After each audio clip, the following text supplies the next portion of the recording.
Il revient à l'État congolais d'avoir des données scientifiques marines fiables, conformément à l'article 43 de la Convention des Nations Unies sur le droit de la mer. Amener le public à comprendre le bien fondé de cette exigence a été la trame de la communication du ministre Martin Aimé Parfait Koussoumavungu de la recherche scientifique et de l'innovation technologique. Nous avions et nous connaissions dans notre jeunesse un endroit qu'on appelait Orostom, au bord de la mer, qui aujourd'hui, avec l'évolution du temps, s'appelle maintenant la cité scientifique. Pourquoi cité scientifique? Tout simplement, c'est parce que hier, l'Orostom était dans un environnement juridique particulier et qu'aujourd'hui, la cité scientifique, disposant de tous ses droits et de tous ses attributs, est la propriété définitive de la République du Congo.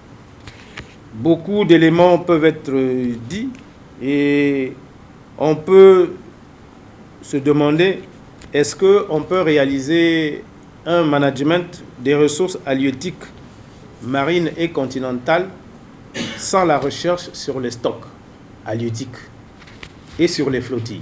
Peut-on faire de la navigation, de la sécurité de la navigation en mer sans des cartes précises de certains paramètres de l'océan? Peut-on suivre la dynamique côtière sans la recherche océanographique? Vous conviendrez avec moi qu'à l'évidence, la recherche scientifique marine est au cœur du développement de notre secteur maritime. Grâce à l'ambassade de France, le train de la relance de la recherche océanographique conduit par André Fontana est en marche. Alors précisons quand même que ces recherches océanographiques ont été menées par l'Orostom depuis les années 60, mais ont été mises en sommeil depuis une vingtaine d'années après le départ de l'Orostom.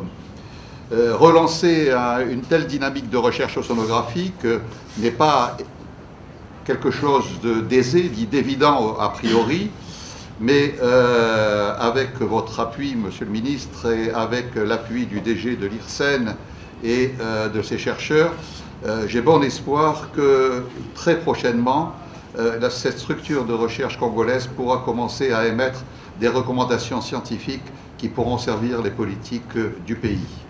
Au cœur des travaux de la recherche scientifique, il faut respecter la procédure et les résultats doivent être mis à la disposition des autorités, a martelé Martin Aimé Parfait Koussoumavungu, tout en sollicitant humblement la contribution de tous.